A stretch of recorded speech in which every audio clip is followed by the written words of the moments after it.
Effectiveness of mechanical denervation of facet joint under endoscopic control in the treatment of patients with lumbar facet joint syndrome. It's known that facet joint denervation is an efficient method of treatment of patients with facet syndrome in cases in the lumbar that arthrosis, zygapophyseal joints, on the basis of diagnostic and treatment blocks. From existing method of denervation of facet joints, the most common is use radio frequency denervation or electrocoagulation. However, by itself, this method of physical effect provides re-innervation at the place of nerve damage after the vial. Percutaneous technique of manipulation is based on the identification of appropriate bone markers of spinal motion segment and execution of intersection and medial branch of posterior ramus of spinal nerves under fluoroscopic or under sonographic control.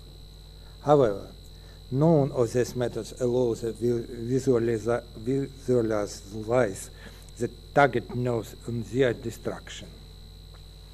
Objective of work: to evaluate the effectiveness of mechanical denervation of articular joints by analyzing the result of treatment of facet syndrome in the lumbar spine in various ways. Material from November 2015 to October 2017, 50 patients, 25 basic group and 25 control group, with lumbar degenerative disc, the joint arthrosis and facet syndrome, which were treated by method of the facet joint denervation under fluoroscopic and endoscopic control in a number of ways. You can see. And for subgroup, primary patients, patients after surgery on the spine, patients with scoliotic deformity, and patients with uncomplicated osteoporotic compression fracture of vertebral bodies. Criteria selection: pain syndrome in the lumbar spine at least 3 months, resistant for conservative treatment method, positive response to diagnostic blocks of the medial branch of posterior ramus of spinal nerve, lumbar segment, twice with 1 week interval in the form of pain syndrome reduction of at least for 50%. Age older than 35 years, absent of compression radiculopathy. And classic examination include surface electromyography of lumbar paravertebral muscles before and after denervation of facet joints. To all 25 patients of the main group was carried out denervation of facet joints with minimally invasive access, which involved mechanical neurotomy of the medial branch of posterior ramus of spinal nerves under endoscopic control, lumbar segment, based on clinical symptoms according to the method developed by us. 2 blades and the needle.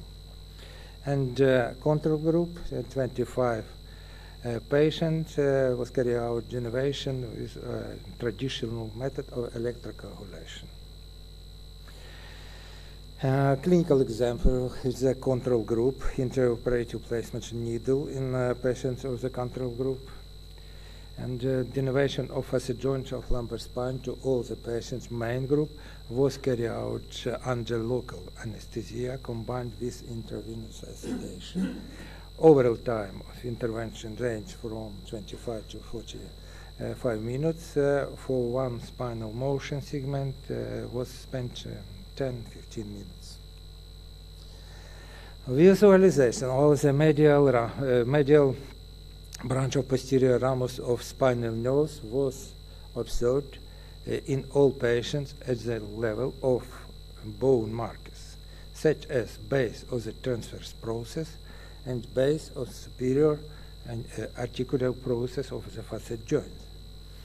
You can see the variation of location of the medial twigs of posterior branch of spinal nose was recorded the different part of the length of superior articular process, transverse process, and sacral bone veins.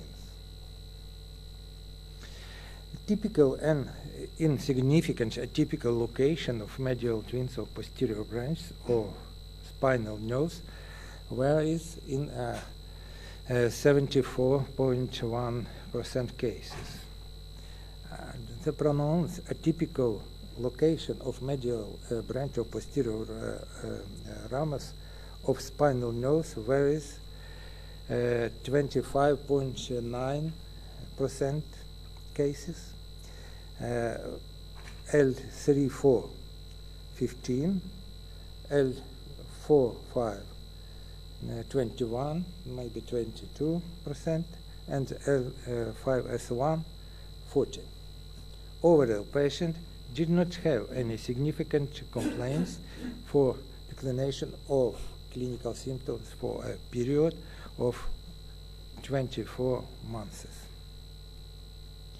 And a clinical example, difference the main group. And clinical example, it's the position of the introduced walking tube for endoscopical and special equipment for destroy the nerve. The next, there is presentation of the subgroup. For example, after the operation, the next degenerative disc at the male, 74 years old, patient with scoliosis deformity. Intraoperative position of the surgical tube.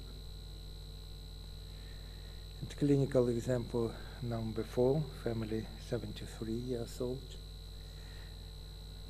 uncomplicated compression fracture. It's a difference in some level, destroy of the nerve. And the result was, you can see different level, especially after the 24 months after the operation. The pain scores, the visual had improved significantly most from preoperative means and postoperative. The better result after mechanical endoscopic destroy. On this slide, you can see the visual analysis in the 4 subgroups: different, primary, scoliosis after the operation, and after the vertebroplasty.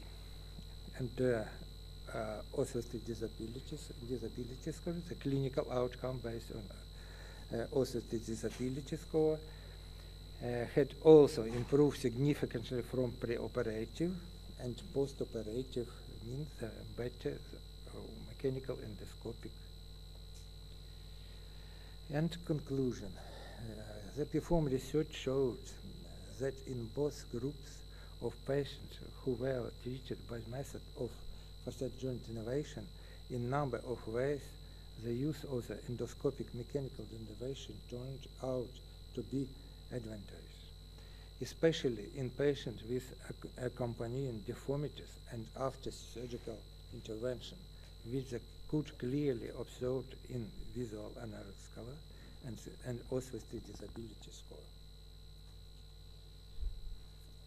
Yeah. My invitation for 16th International Symposium under ISMISS, end of May. Many people know about it. And thank you very much for your attention. Thank you, Vladimir. Yeah, very interesting technique actually. And most people are doing RF lesions, radio frequency lesions. What do you think? It is better than RF lesions? Of course, you know the history of this manipulation. The first operation. First publication, it was 1971 by Rees, and from Australia. Shelley, 1976, radio frequency denervation, clinical orthopedic and related research. But 1980, Nikolai Bogdyuk from Canada